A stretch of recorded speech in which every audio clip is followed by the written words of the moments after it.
Analisa yuridis.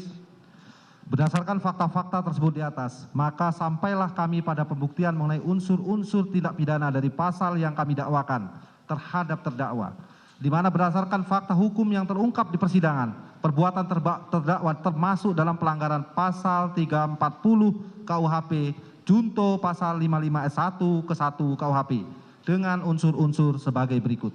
1. Barang siapa. 2. Dengan sengaja dan direncanakan terlebih dahulu. 3. Menghilangkan nyawa orang lain. 4. Turut serta. 1. Unsur barang siapa.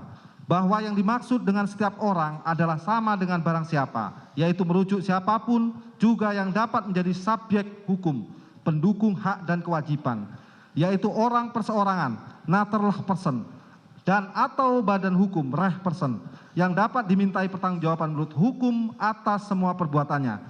Dalam kaitan ini adalah pelaku tindak pidana. Unsur setiap orang di sini adalah manusia, baik laki-laki maupun perempuan yang mempunyai hak dan kewajiban, subjek hukum, tidak cacat mental atau jiwa, tidak terganggu ingatannya, serta tidak tergolong ke dalam kelompok orang-orang yang dalam bertindak atau berbuat diklasifikasikan sebagai alasan pemaaf atau alasan pembenar yang dapat menghapuskan hak penuntutan sebagaimana dimaksud dalam buku 1 bab 3 KUHP.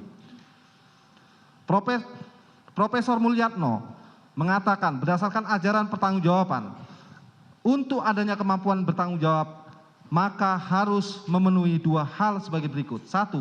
Kemampuan untuk membeda-bedakan antara pembuat yang baik dan yang buruk sesuai hukum dan yang melawan hukum. 2. Kemampuan untuk menentukan kehendaknya menurut keinsapan tentang baik dan buruknya perbuatan tadi. Yang pertama merupakan faktor akal, intelektual faktor, yaitu dapat membedakan antara perbuatan yang dibolehkan atau yang tidak.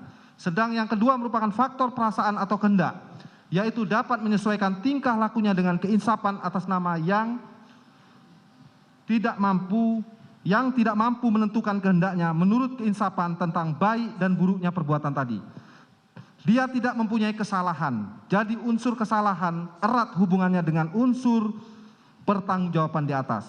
Berdasarkan uraian di atas maka akan diuji apakah terdakwa yang dihadapkan di persidangan ini secara yuridis memenuhi kriteria unsur tersebut di atas.